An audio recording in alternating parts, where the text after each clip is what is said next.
আমরা মিডিয়াকেও কোন ব্যক্তি গোষ্ঠী দলের দালাল হিসেবে দেখতে চাই না। আমরা কোন দল ব্যক্তি গোষ্ঠীর জন্য আর প্রশাসনকে ব্যবহার হতে দেখতে চাই না। ইতিহাসের কোণে নেওয়া সম্ভব নয়।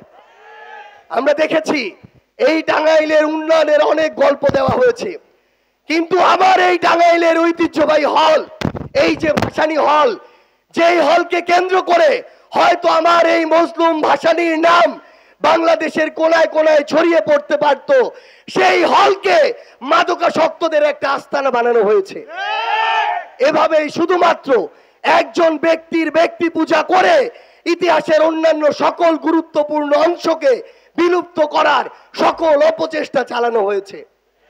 এই টাঙ্গাইলের একপাশে যমুনা, আমরা দেখেছি বিগত বছরগুলোতে বাংলাদেশের নির্দিষ্ট কিছু জেলা এবং অঞ্চলে হাজার হাজার কোটি টাকার বরাদ্দ গিয়েছে, কিন্তু এই যমুনা পাড়ের টাঙ্গাইলের মানুষের জন্য হাজার কোটি টাকার কোনো বরাদ্দ আসেনি। বরং যেটুকু এসেছে সেটুকুর অর্ধেকের বেশিও তাদের নেতা কর্মীরা লুটপাট করে খেয়েছে।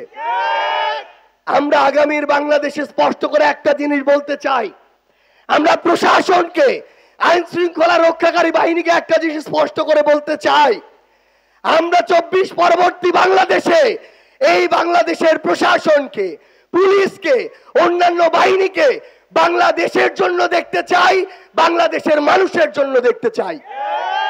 আমরা কোন দল ব্যক্তি গোষ্ঠীর জন্য আর প্রশাসনকে ব্যবহার হতে দেখতে চাই না।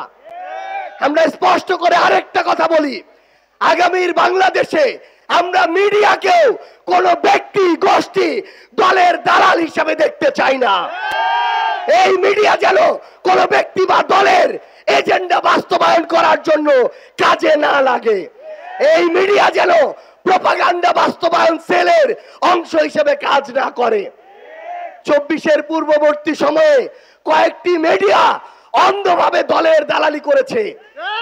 তাদের সংবাদ কর্মীরা আজকে তারা যে সেই চ্যানেলে কাজ করে সেটা বলতেও লজ্জা পায়।